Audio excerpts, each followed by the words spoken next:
Sa loob ng maraming siglo, milyon-milyong tao na ang nagbabasa ng Biblia.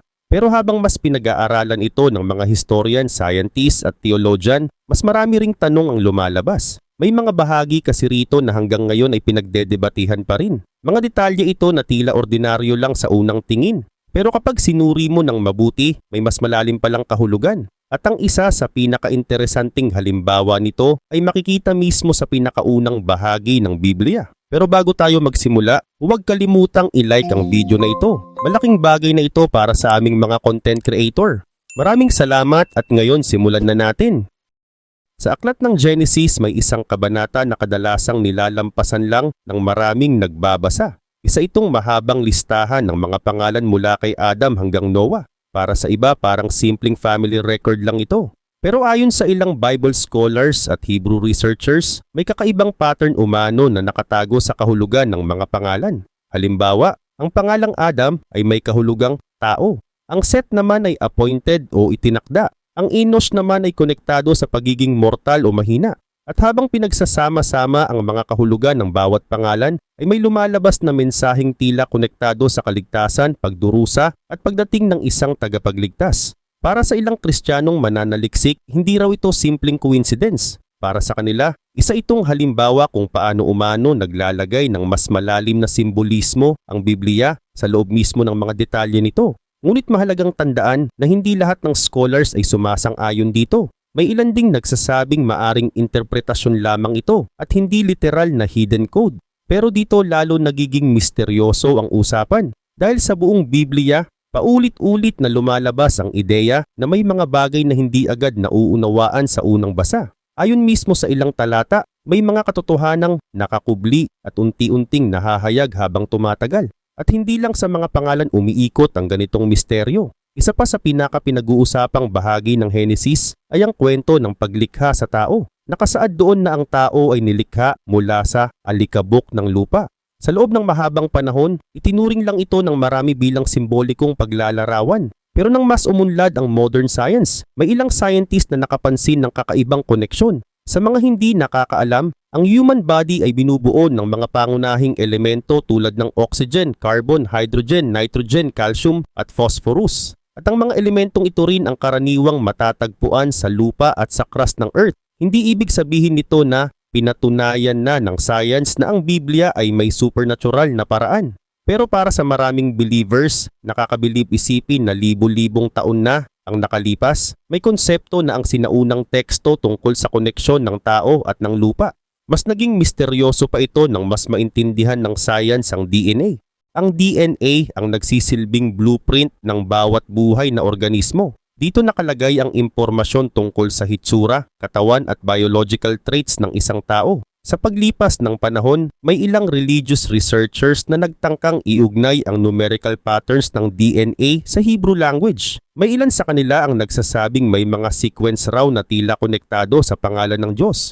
Pero ayon sa maraming mainstream scientists, wala pang scientific evidence na nagpapatunay na literal na nakaukit ang pangalan ng Diyos sa human DNA. Kaya mahalagang ihiwalay ang scientific fact sa spiritual interpretation. Gayunpaman, para sa maraming nananampalataya, ang mismong komplikadong disenyo ng DNA ay sapat ng dahilan para maniwalang hindi aksidente ang buhay. Ayon nga sa ilang genetic experts, napakakomplikado ng information system ng DNA.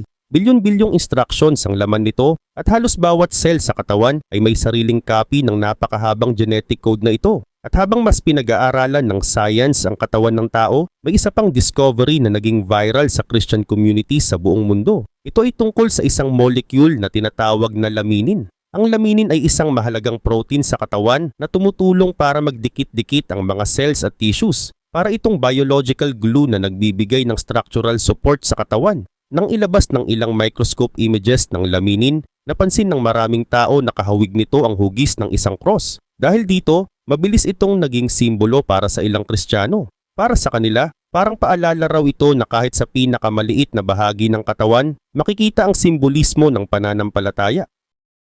Pero ayon sa mga scientists, natural structure lamang ang shape ng laminin base sa function nito sa katawan. Hindi ito literal na ebidensya ng supernatural design. Gayunpaman, hindi rin nila maikakaila na maraming tao ang nakakakita rito ng malalim na spiritual meaning. At dito pumapasok ang isa sa pinakamalaking dahilan kung bakit nananatiling misteryoso ang Biblia hanggang ngayon. Dahil para sa iba, isa lang itong sinaunang aklat. Pero para sa iba naman, isa itong koleksyon ng mga pattern, simbolo, kasaysayan, at mensaheng tila konektado sa bawat bahagi ng buhay ng tao. Dagdag pa dito, isa pa sa pinakapinagdedebatihang bahagi ng Old Testament ay matatagpuan sa aklat ni Isaiah. Sa loob ng Biblia, may isang kabanata na madalas tawaging The Suffering Servant Prophecy. Ito ang Isaiah chapter 53. Para sa maraming Kristiyano, isa ito sa pinakamalinaw na propesya tungkol kay Jesus. Pero para naman sa ilang Jewish scholars, iba ang interpretasyon nila rito. At dito nagsisimula ang isa sa pinakamalalalim na misteryo sa Biblia. Ang nakakagulat, isinulat umano ang aklat ni Isaiah mahigit 700 taon bago pa ipinanganak si Jesus. Ngunit nang basahin ng maraming theologians ang kabanatang ito, napansin nila ang matinding pagkakahawig nito sa kwento ng crucifixion. May mga bahagi rito na nagsasabing ang lingkod ng Diyos ay nasugatan dahil sa kasalanan ng iba, tinanggihan ng mga tao at nagtiis ng paghihirap para sa marami. Dahil dito, maraming Christians ang naniniwalang hindi ito simpleng coincidence kundi isang propesya tungkol sa pagdating ng Mesaya. Pero habang tumatagal, may ilan pang researchers na nagsimulang maghanap ng mas malalalim na pattern sa mismong Hebrew text ng Isaiah 53. Dito pumasok ang tinatawag nilang Bible codes. Ayon sa ilang proponents ng Bible code theory, may mga nakatagong salita o pangalan umanong lumalabas kapag binilang ang specific intervals ng mga letra sa Hebrew manuscripts. Isa sa mga pinakasikat na claim ay kapag binilang daw ang bawat ika-49 na letra sa ilang bahagi ng Isaiah 53, may lumalabas umanong pattern na konektado sa pangalang Yeshua o Jesus sa Hebrew. Para sa ilang believers, napakalaking bagay nito. Para sa kanila, parang lihim na pirma raw ito na inilagay sa loob ng propesya mismo. Pero mahalagang maintindihan ang kabilang side ng usapan. Maraming Bible scholars, historians, at mathematicians ang nagsasabing walang matibay na ebidensya na supernatural ang ganitong patterns. Ayon sa ilang experts, posible raw makahanap ng iba't ibang salita o combination sa mahahabang texts kapag sapat ang dami ng letra at sapat ang bilang ng posibleng patterns. Sa madaling salita, hindi ito universally accepted proof. Sa katunayan, naging controversial ang Bible code theory, lalo na matapos ilabas ang ilang books noong 1990s na nagsasabing may mga nakatagong mensahe raw tungkol sa future events at world leaders sa Hebrew Bible. Ngunit maraming independent researchers ang naglabas din ng pag-aaral na nagpapakitang pwedeng makabuo ng katulad na patterns kahit sa ibang mahahabang text. Kaya hanggang ngayon, hati pa rin ang opinyon ng mga tao tungkol dito. Pero kahit walang scientific consensus, hindi pa rin nawawala ang fascination ng maraming believers sa Isaiah 53. Dahil para sa kanila, hindi lang tungkol sa hidden codes ang kabanatang ito. Ang tunay na misteryo ay kung bakit napakadetalye ng paglalarawan nito sa isang taong magdurusa para sa iba. Ilang siglo bago pa mangyari ang crucifixion ayon sa paniniwalang Kristiyano. At mas lalong naging mahalaga ang Isaiah 53 nang matuklasan ng Dead Sea Scrolls noong 1947. Ang Dead Sea Scrolls ay mga sinaunang manuscripts na natagpuan sa mga kuweba malapit sa Dead Sea. Ayon sa historians, kabilang dito ang mga lumang kopya ng aklat ni Isaiah na mas matanda pa kaysa sa maraming dating manuscripts na hawak ng mundo. Dahil dito, naging mas malinaw sa mga researchers na ang mga talata sa Isaiah ay umiiral na talaga bago pa ang panahon ni Jesus. Para sa maraming Christians, malaking bagay iyon dahil ipinapakita nitong hindi basta isinulat pagkatapos ng mga pangyayari ang propesya. Ngunit kahit ganoon, nagpapatuloy pa rin ang debate tungkol sa tunay na kahulugan ng kabanata. May ilan na naniniwalang ito ay direktang tumutukoy kay Jesus. May iba naman na nagsasabing simbolo ito ng Israel o ng mga taong nagdurusa. At dito lalong nagiging kakaiba ang Biblia. Dahil kahit matapos ang libu-libong taon, may mga kabanata pa rin dito na patuloy na pinag-aaralan, pinagtatalunan at hinahanapan ng kahulugan. Ganun pa man, sa panahon ni Jesus, ang Jerusalem ang sentro ng pananampalataya ng mga Hudyo. Nandoon ang napakalaking templo ni Herod, isa sa pinaka-impressive na istruktura sa buong sinaunang mundo. Ayon sa historians, napakalalaki ng mga bato nito at ang ilan ay tumitimbang ng daan-daang tonelada. Para sa maraming tao noon, parang imposibleng bumagsak ang lugar na yun. Pero ayon sa mga ebanghelyo, habang pinagmamasdan ni Jesus ang lungsod mula sa Mount of Olives, nagbigay siya ng isang babalang ikinagulat ng kanyang mga alagad. Sinabi niyang darating ang panahon na mawawasak ang Jerusalem at walang batong matitirang nakapatong sa kapwa-bato. Sa panahong iyon parang imposible ang sinabi niyang iyon. Dahil kontrolado man ng Roman Empire ang Jerusalem, nananatili pa ring simbolo ng lakas at pananampalataya ang templo. Marami pa nga noon ang umaasang darating ang Messiah bilang political leader na magpapalaya sa Israel mula sa Rome. Pero imbes na magsimula ng rebelyon, nagbabala si Jesus tungkol sa darating na pagkawasak.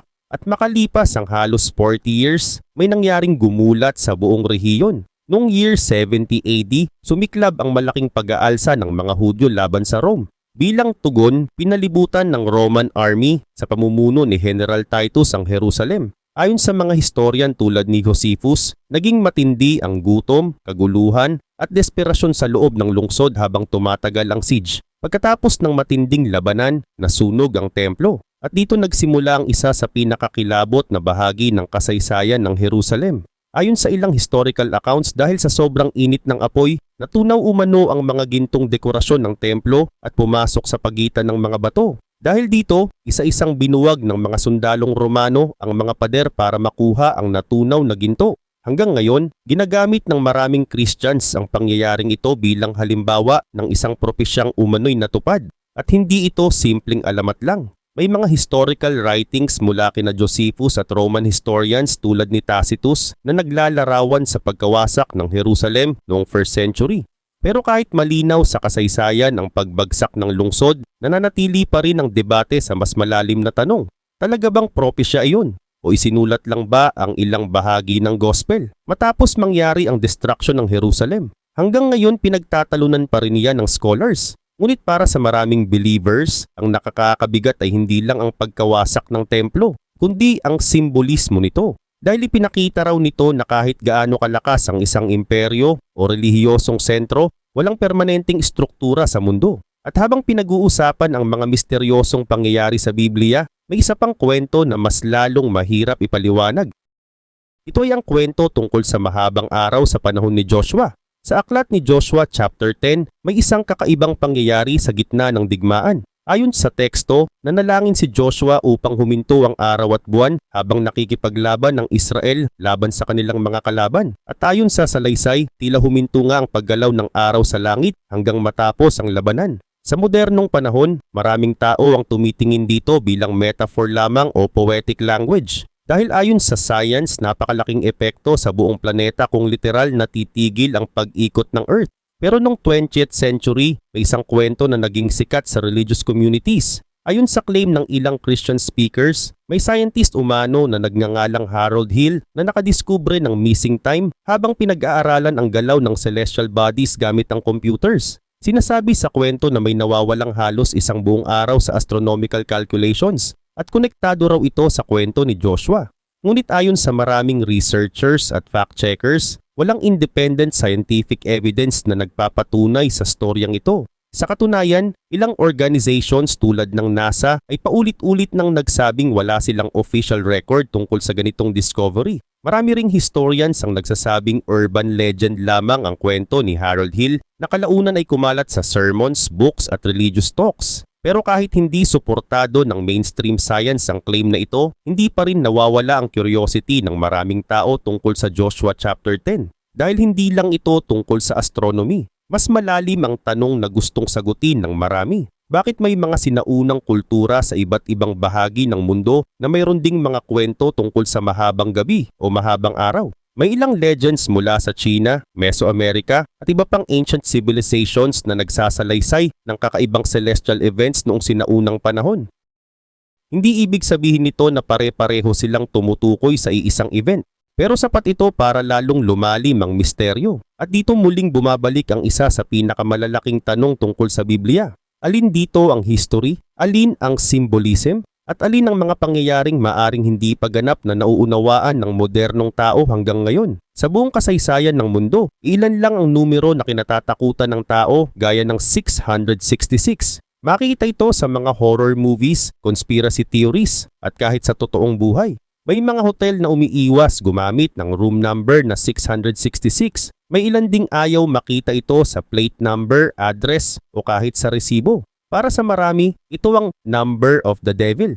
Pero paano kung mas komplikado pala ang kwento sa likod nito? Ang numero na ito ay lumabas lamang sa isang bahagi ng Biblia, sa Revelation chapter 13. Dito inilarawan ang tinatawag na Mark of the Beast, isang simbolo na konektado sa kapangyarihan, kontrol at katapatan sa isang makapangyarihang sistema. Ayon sa teksto, hindi makakabili o makakapagbenta ang isang tao kung wala siyang marka. Dahil dito, maraming modernong interpretasyon ang lumabas. May ilan na iniugnay ito sa technology, microchips, digital currency at surveillance systems. Pero ayon sa maraming Bible scholars, mahalagang maintindihan muna ang historical context ng Revelation bago ito iugnay sa modernong panahon. Dahil isinulat ang aklat na ito noong panahon na inuusig ang mga unang Kristiyano sa ilalim ng Roman Empire. At dito pumapasok ang isa sa pinakainteresanteng bahagi ng misteryo. Sa loob ng maraming siglo, naniwala ang karamihan na ang numero ng halimaw ay 666. Pero noong 20th century, may natuklasang sinaunang manuscript sa Egypt na nagdulot ng malaking debate. Ito ang tinatawag na Papyrus 115. Ayon sa mga researchers, isa ito sa pinakamatandang kopya ng Book of Revelation na natagpuan ng mga archaeologists at ang nakakagulat hindi 666 ang nakasulat dito, kundi 616. Dahil dito muling nabuhay ang tanong, ano ba talaga ang tunay na numero? Ayon sa maraming historians at textual scholars, parehong lumitaw sa ilang ancient manuscripts ang 666 at 616. Hindi ito simpleng typo lang. Posibleng konektado ito sa paraan ng pagsulat at pag-compute ng pangalan noong sinaunang panahon. At dito pumapasok ang tinatawag na gematria. Ang gematria ay isang sistema kung saan may katumbas na numerical value ang bawat letra sa Hebrew at Greek alphabets. Nung pinag-aralan ng ilang scholars ang pangalang Nero Caesar, gamit ang Hebrew spelling nito, lumabas ang total na 666. Pero kapag gumamit naman ng ibang spelling variation ng pangalan ni Nero, lumalabas ang 616. Dahil dito, maraming modern scholars ang naniniwalang ang number of the beast ay maaring coded reference kay Emperor Nero. At kung pagbabasehan ng kasaysayan, madaling maintindihan kung bakit. Si Nero ay isa sa pinaka-kontrobersyal na emperador ng Rome. Ayon sa Roman historian na si Tacitus, matapos ang malaking sunog sa Rome noong year 64 AD, sinisi-umano ni Nero ang mga Kristiyano upang mailayo ang galit ng publiko sa kanya. Doon nagsimula ang matinding persecution. May mga Christians umanong ipinakain sa mababangis na hayop, may ipinako sa krus, at may mga sinunog ng buhay bilang ilaw sa gabi sa hardin ni Nero. Dahil dito tumatak sa isip ng maraming unang Kristiyano si Nero bilang simbolo ng kalupitan at kasamaan. Kaya para sa ilang Bible scholars, posible raw na ang beast sa Revelation ay hindi literal na monster, kundi simbolo ng mapang-abusong kapangyarihan ng imperyo noong panahong iyon. Pero hindi rito natatapos ang debate. May ibang theologians na naniniwalang higit pa kay Nero ang tinutukoy ng revelasyon. Para sa kanila, ang beast ay maaring paulit-ulit na simbolo ng anumang sistema o leader na gumagamit ng takot, kontrol at pagsamba sa kapangyarihan kapalit ng moralidad at pananampalataya. At habang lumilipas ang panahon, lalong naging bahagi ng popular culture ang 666. Naging simbolo ito ng horror, apocalypse at katapusan ng mundo. Pero ayon sa maraming historians, maaring mas simple at mas historical ang pinagmulan nito kaysa sa iniisip ng karamihan. Ang mas nakakagulat, kahit pagkatapos ng libu-libong taon, hindi pa rin lubos na nagkakasundo ang mga experts tungkol sa tunay na kahulugan ng numero. 666 ba talaga o 616?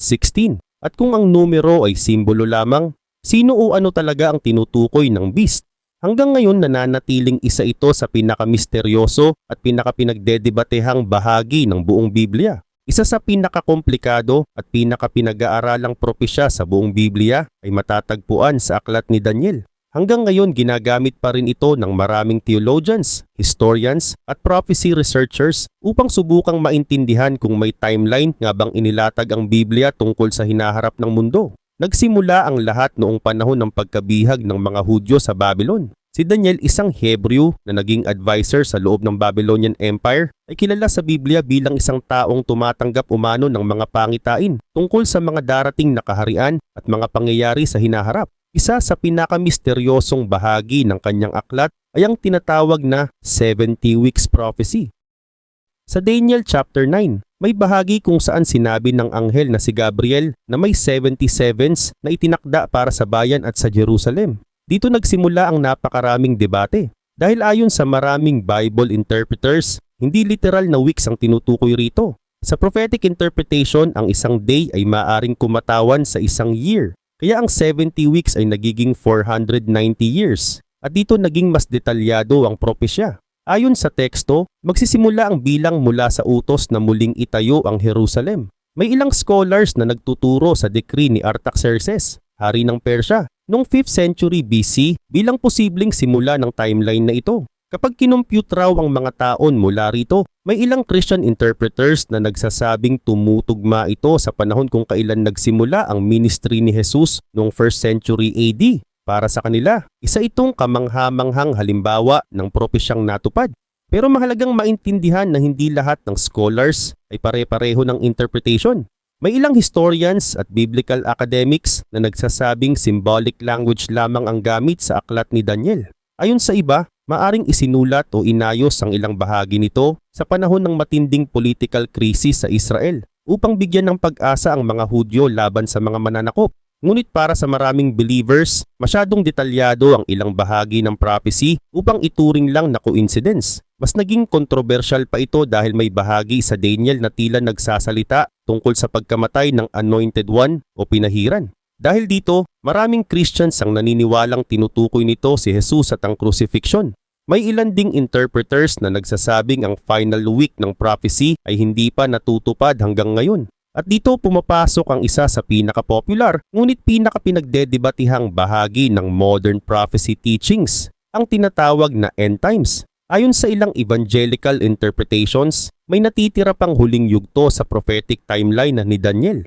Iniuugnay nila ito sa future tribulation, global crisis, paglitaw ng Antichrist at mga pangyayari sa Book of Revelation. Pero ayon sa maraming mainstream theologians, kailangang maging maingat sa pag-uugnay ng bawat modern event sa prophecy. Dahil sa loob ng kasaysayan maraming beses nang may mga taong nag-akalang malapit na ang katapusan ng mundo, mula pa noong Roman Empire hanggang modern era. Ngunit hindi naman nangyari ang kanilang predictions.